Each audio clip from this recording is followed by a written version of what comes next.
임성근 전 사단장의 구명로비 정황이 담긴 녹음 파일을 확보했다는 MBC, JTBC 한겨레 보도가 거의 같은 시점에 나왔어요. 이제 잠깐 리포트 영상 보고 얘기 나누겠습니다. 그 사단장 난리 났대요. 임성근이? 예. 그러니까 말이야. 아니 그래서 그 임 사단장이 저 사표를 낸다 그래가지고 전화 왔더라고. 그래가지고 내가 절대 사표 내지 마라. 내가 VIP한테 얘기를 하겠다. 원래 그거 별 3개 달아주려고 했던 거잖아. 이 씨는 임 사단장의 진급도 언급합니다. 내가 VIP한테 얘기할 테니까 사표 내지 마라. 왜 그러냐면 요번에 아마 내년쯤에 발표할 거거든. 해병대 별 4개 만들 거거든. 근데 요새 갈수록 매스컴이 너무 두드리네. VIP 쪽에서 임 사단장을 지켜주려고 했다는 겁니다. 위에서 그럼 지켜주려고 했다는 건가요, VIP 쪽에서? 그렇지.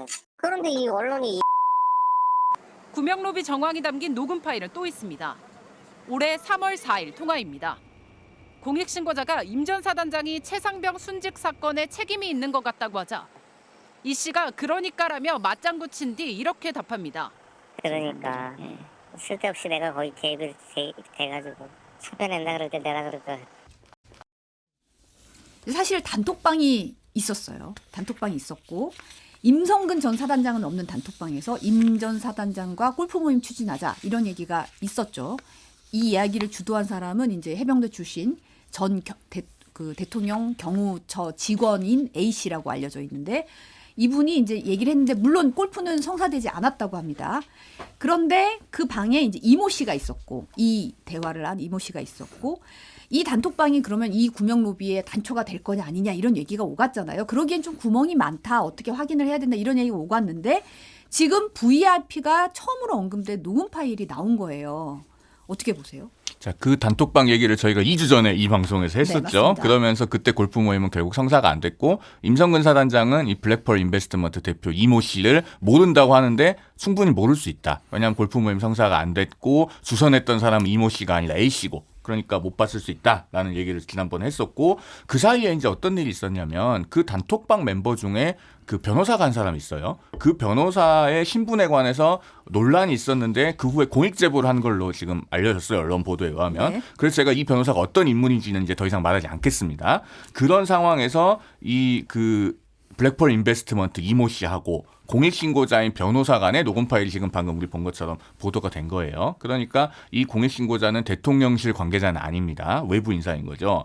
자, 그러면은 이게 이모 씨와 어떤 로비나 청탁의 상대방일 수 있는 사람과의 대화가 아니에요. 첫 번째로. 그 다음에 그러면은 이게 그러면 이모 씨가 허세를 부린 것이냐 아니면 실제로 뭔가가 존재하느냐 이거는 앞으로 규명을 해봐야 될 부분이죠. 근데 저 대화의 시점이 그 작년 8월 9일이에요. 네. 그러면은 이 국방부가 경북경찰청에 이첩이 됐던 기록을 다시 가져온 게 8월 2일이고 그 일주일 사이에 굉장히 떠들썩하게 다 많이 보도가 됐었습니다. 그러면은 이 이모 씨가 과연 정말로 뭔가를 했느냐 아니면은 내가 임성근 사단장하고도 잘 알고 위에도 무슨 끈이 있는 것처럼 자처하기 위해서 오바를 한 거냐 이걸 앞으로 이제 수사를 해봐야 되는 부분인 거죠. 근데 여기서 이제 한 가지 좀 눈여겨볼 것은 이 이모 씨는 그 주가 조작 사건으로 1심에서 지금 유죄 판결을 받았잖아요. 네. 그래서 이렇게 그 범죄 혐의가 상당하거나 범죄를 하시는 분들은 상당히 어떤 사교적인 관계에 있어서 그 오버해서 사실보다 과장해서 주변에다 얘기하고 다니는 경우도 많다. 그거의 대표적인 사례가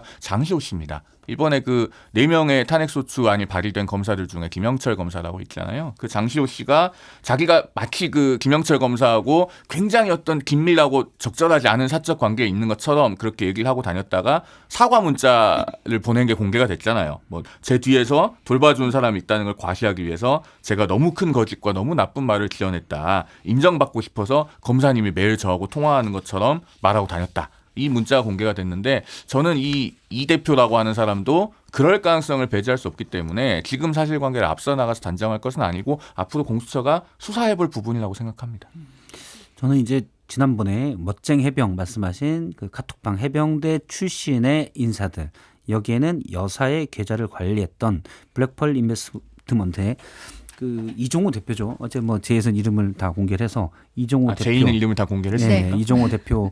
네, 이 이종호 대표도 들어 있었고 임성근 사단장과 가까운 해병대 출신의 경호처 출신의 A 씨도 얘기도 들어 있었고 그래서 그때만 해도 제가 이거는 의혹의 단초가 이제 제공이 됐다라고 했어요. 근데 지금은 합리적 의심의 단계까지 진행이 된 것 같아요.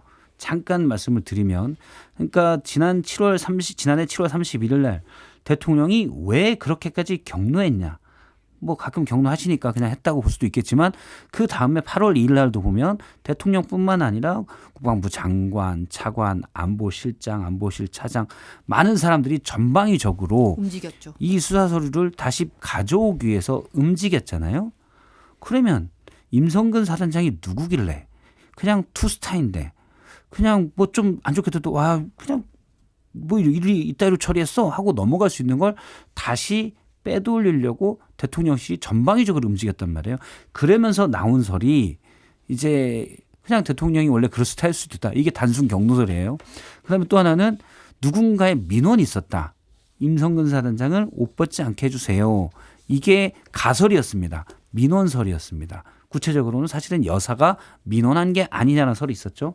근데 여사와 임성근 사단장과의 연결고리가 전혀 없었어요.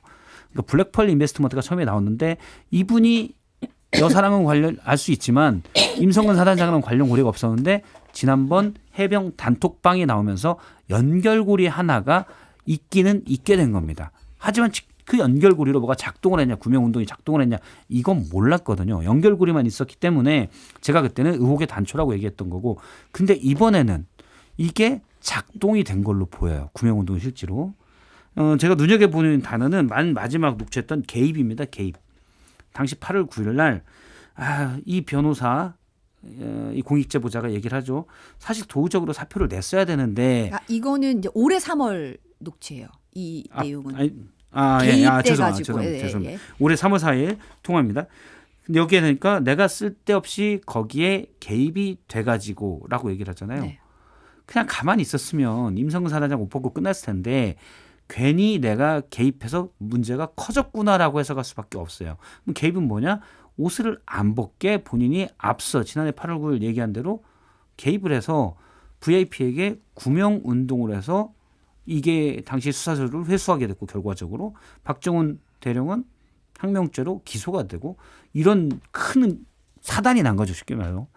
이런 큰 사달이 난 건데 그냥 이걸 얘기하는 게 아닌가라고 생각하는 게 합리적 의심이에요. 그리고 문맥상은 그 앞에까지만 보면 뭐 허세 부릴 수도 있다라고 저는 생각을 했는데 여기 내가 그때 왜 쓸데없이 개입해가지고 라고 얘기한 거는 이건 허세가 아니고 후회다라는 느낌이 듭니다. 근데 사실 이제 MBC 취재진은 이 녹음 파일에 대해서 이 씨한테 물었더니 해병대 후배들이 도와달라고 요청한 적은 있는데 나는 임성근 전 사단장 몰라서 구명로비 한 적 없다고 부인을 했고 JTBC에서는 이제 이 경호처 직원 출신의 A 씨가 한 말을 이 공익제보자한테 전달한 거다라는 취지로 해명을 했어요. 근데 이제 안 맞죠. 네.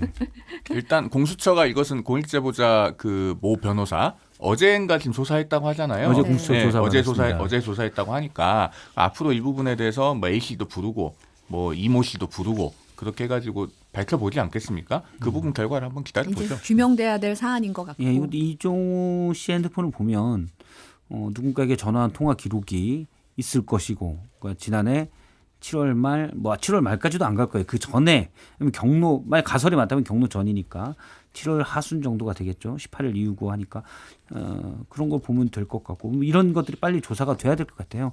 그리고 뭐 텔레그램으로 있을 수도 있고. 예. 자신의 그 사회적 관계에 대해서 허세를 부리는 분들을 하도 많이 봐서 특히나 이 범죄와 가까이 있는 분들은 그런 경우가 더욱 많기 때문에 아직 이것만으로는 좀 예단하기 어렵다는 생각이 좀 듭니다. 더 충분히 구명해야 될 만한 사안인 것 같고요.